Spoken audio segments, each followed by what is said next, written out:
I paint a lot of video game art, and I'm approached pretty often about the kind of tools I use. Paint, paintbrushes, that sort of thing. If you get online and ask other artists what kind of paintbrushes you should use, these seasoned painters will point you to these fairly pricey paintbrushes. And if you're a kid still living at home, or maybe you're a poor college student, you might not have the means to go out and buy something that's pretty expensive. So I went to my local Michael's and I picked up some really cheap, kind of crappy paintbrushes, stuff that's way low on the budget end or just simply meant for really little kids. Now, don't get me wrong, some of these aren't ideal for painting more complex or professional art, and I'll explain why, but I'm gonna show you that you can absolutely make pretty cool art with the crappiest of brushes. We're gonna compare these 3 packs of brushes, the one on the far right being the worst, so that's the pack we're gonna use to make some art later. What's funny about this pack is immediately when you open the back, you can already see loose bristles all over the place. And that's one of the reasons that people will tell you to just go get some quality brushes, because these loose bristles will actually ruin a painting.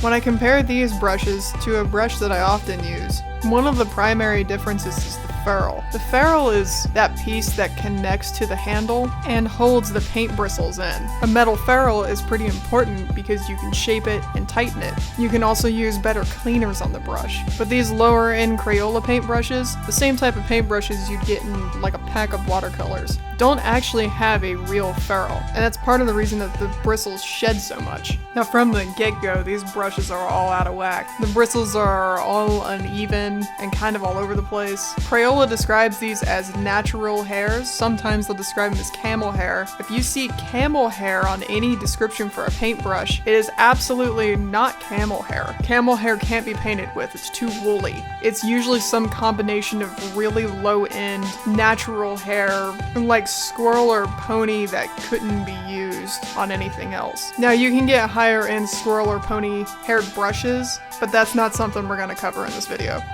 And this less than $2 budget pack, they also look like they're made out of some kind of lower end pony hair, something of that sort. It really doesn't matter. What I want you to take away from this is the fact that even though the bristles are made from very similar materials, the fact that this has a metal ferrule pretty instantly makes this a better brush because you can maintain it with better cleaners and you can also more easily control the shedding bristles. Now this pack of Crayola paintbrushes is a little bit different. Even though it is marketed to kids, these would be pretty fine for doing almost any kind of art. If you look online, you'll see in various places that the bristles are listed as natural. There's no way these are natural bristles. They feel and look like Taclon, which is a synthetic material used to make synthetic paintbrushes. Synthetic paintbrushes are actually pretty great. They're really durable, you can use them with almost any paint type, they tend to be less expensive, and for those who aren't heavily seasoned painters, there'll be hardly any difference in performance between a synthetic brush and a higher end natural brush. You have to paint for quite some time to actually appreciate the differences between those two. But for basic acrylic paintings, I even use multi-packs of synthetic brushes. So how can we prepare these pretty horrible paintbrushes to be useful? Step 1, throw them away. No, I'm just kidding, I hate those videos. First, we need to address the shedding bristles. Anything you can kind of just pull out that's just loose already, go ahead and do that. Those loose bristles are really annoying and they will ruin your painting. There's only so many times you can stick your finger on your painting to try to remove them. Take my word for it, it's not something you want to mess with. You may already know how annoying it is. Then, it may sound pretty simplistic, but you want to run it under some water. Rub your finger through the bristles to try to knock anything out that may already be a little loose. Really do your best to knock the bristles around without deforming anything. Heavily rinsing it with water will mimic using paint on the bristles. The bristles start to come out when you're painting because they're fully lubricated and they're being pulled out by the paint. Once you feel like you probably have them all out, grab a dry paper towel or rag and dry off your paintbrush. You want to pull a little on the bristles because the dry material will help you pull out anything else that's kind of stuck in there. Don't pull too hard, you don't want the whole thing coming out. Now this isn't going to be perfect, but it will help a great deal. When you're painting, don't go too fast and look down at your brush every once in a while. If you have a bristle that starts to come loose, just gently pull it out. Now if you're using a cheap brush and it has a metal ferrule and you're having issues with the bristles coming out, you can simply take a pair of pliers or something of that sort and squeeze down on the ferrule. You can go all the way around it, make sure it's nice and tight, and continue to do that until you see results. Obviously, you can't do that when there's no metal ferrule. That's one of the weakest points of these paintbrushes. Now that we have our brushes washed up and ready to go, there is another step that we need to do. Now you don't have to do this, but it does help if you want to do any kind of fine details, and it's pretty important for any of these brushes that have uneven ends. We're gonna do some basic shaping, and we're gonna get rid of bristles that are out of control, that can't be bent back into place. So you wanna press the bristles out flat. This will make sure that they cut evenly. Then I recommend using an old pair of nail trimmers to cut the ends and make them even.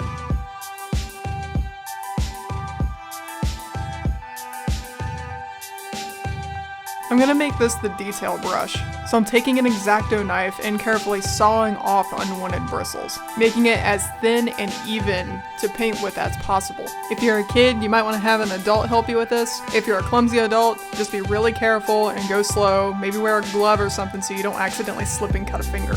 Once you get enough bristles taken off, trim the bristles in a circle using a pair of scissors to get a good fine point at the end.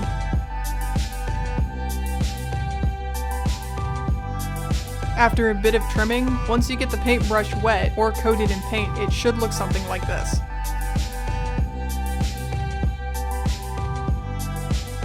For other brushes, maybe just simply remove bristles that can't be controlled. Not every paintbrush has to have major surgery, just make sure the ends are nice and cleaned up and that the sides can be controlled.